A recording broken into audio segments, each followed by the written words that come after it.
Saudara, hingga saat ini pemeriksaan kasus bullying di SMA Binus School belum menetapkan tersangka serta motif terjadinya perundungan. Terbaru, saudara, pihak keluarga dari salah satu pelaku perundungan menawarkan penyelesaian kasus secara damai. Lalu bagaimana sebenarnya meletakkan kasus bullying yang melibatkan anak-anak di bawah umur secara pidana? Kita bahas pada sore hari ini. Sudah bergabung bersama kami pakar hukum pidana Albert Aris dan juga psikolog forensik Reza Indragiri. Selamat sore Bapak-bapak, sehat selalu. Sore Mbak Nilu, Ya, sore Mas Reza.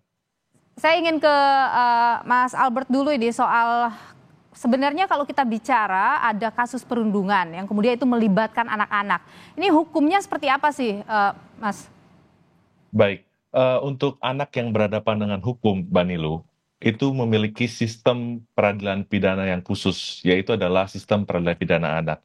Artinya hukum acara untuk mereka yang berkonflik dengan hukum, anak yang menjadi korban tindak pidana, dan anak yang menjadi saksi untuk tindak pidana dikecualikan dari KUHP sebagai acara pidana umum, Mbak Nilu. Demikian. Oke. Tapi mereka bisa dipidana, tetap bisa dipidana ketika dia melakukan terbukti melakukan misalnya satu perundungan seperti ini.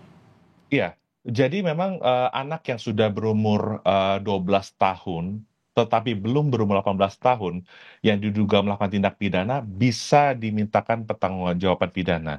Akan Oke. tetapi sebagai informasi untuk seluruh masyarakat Indonesia, pendekatan yang ditawarkan oleh Undang-Undang Sistem Peradilan Pidana Anak ini adalah pendekatan keadilan restoratif. Oke. Artinya, dalam setiap tahap penyidikan, penuntutan dan juga pemeriksaan di pengadilan itu memang wajib untuk diupayakan proses disebut dengan diversi.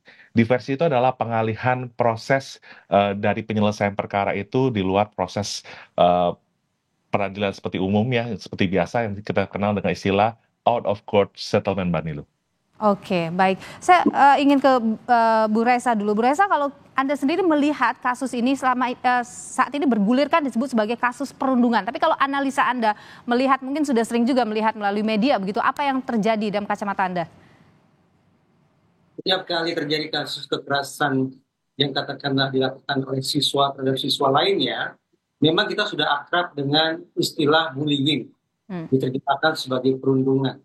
Tetapi sebenarnya kita harus membedakan antara bullying dengan ragging. Pembedaannya Ragging, adalah oke. kalau dalam situasi bullying, satu anak atau satu siswa memang tidak menginginkan adanya perlakuan buruk dari siswa lainnya. Tapi siswa lainnya ini memaksakan melakukan intimidasi, melakukan pelecehan, penghina-hinaan, dan segala macam perilaku yang tak menyenangkan lainnya terhadap anak yang pertama. Sementara dalam kasus ragging, ada anak yang secara sengaja, secara sadar memutuskan misalnya untuk masuk ke dalam kelompok pertemanan yang ugal-ugalan. Anak ini tahu persis bahwa kalau dia akan masuk ke dalam kelompok pertemanan yang ugal-ugalan itu, dia akan melalui semacam tradisi atau ritual atau seremoni di mana dia akan diberikan perlakuan kekerasan. Dengan kata lain, berbeda dengan bullying, pada situasi ragging sesungguhnya pembeda antara pelaku dan korban sudah menjadi abu-abu. Oke. Oke. Dalam kasus ini Anda melihat apa? Apakah ini bullying atau ragging kalau menurut pandangan Anda? Saya pikir pihak kepolisian masih melakukan investigasi, tetapi yang sudah saya suarakan pada hari-hari belakangan ini, baik kepada pihak kepolisian maupun kepada KPAI dan juga kepada Kementerian Perlindungan Anak adalah tidak a priori, tidak serta-merta menyimpulkan ini sebagai bullying alias perundungan, tetapi membuka kemungkinan bahwa ini adalah ragging.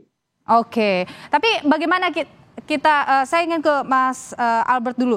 Ini kan ada dua nih, kemudian muncul ada kata bullying, ada kata ragging. Ini kemungkinan ya, masih kemungkinan karena masih tentu polisi harus bekerja keras untuk bisa mengidentifikasi yang mana ini. Tapi hukumnya akan bagaimana itu kalau Anda lihat? Baik, istilah ragging dan bullying itu sebenarnya bukan merupakan istilah suatu hukum atau istilah perbuatan Hmm. yang diatur dalam KUHP sebagai hukum pidana umum maupun dalam Undang-Undang Perlindungan Anak sebagai leg spesialisnya. Jadi dalam pasal 15A UU PA itu kan ada kekerasan yang didefinisikan sebagai setiap perbuatan yang mengakibatkan penderitaan fisik, psikis, atau ancaman untuk melakukan perampasan kemerdekaan secara melawan hukum. Nah, di dalam UPA itu sendiri terdapat delik yang diatur dalam pasal 76C sampai pasal 80 yang mengatur larangan bagi mereka yang melakukan atau turut serta melakukan kekerasan terhadap anak. Nah, dalam hal ini saya perlu menyampaikan bahwa kekerasan tidak boleh ditoleransi dengan alasan apapun juga, Oke. tetapi pendekatan yang dilakukan tetap harus dalam koridor keadilan restoratif. Artinya kewajiban untuk diversi itu adalah sesuatu yang bersifat imperatif, Mbak. Karena buat anak yang berhadapan dengan hukum atau anak yang berkonflik dengan hukum, maka sanksi pidana penjara itu bukanlah primadona.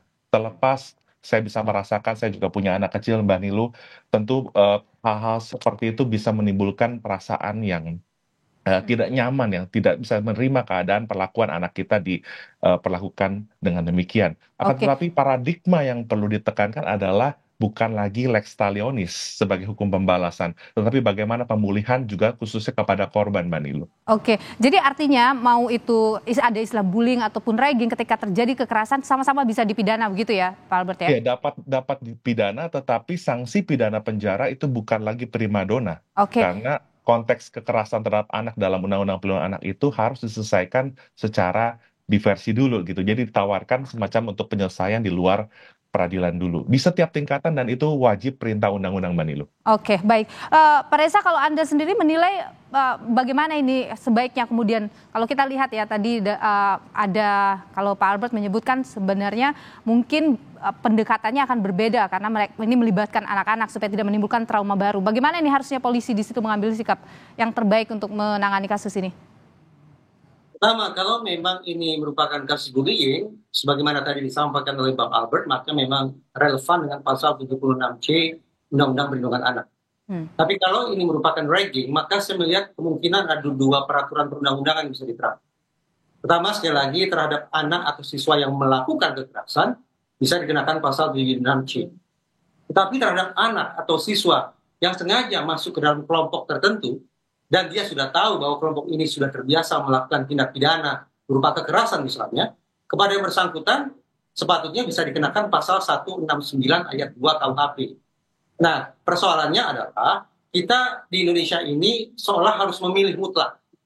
Apakah kita akan menempuh jalan litigasi yang mungkin saja berlanjut dengan pemenjaraan sekiranya pelaku divonis bersalah, ataukah kita harus memilih pendekatan diversi?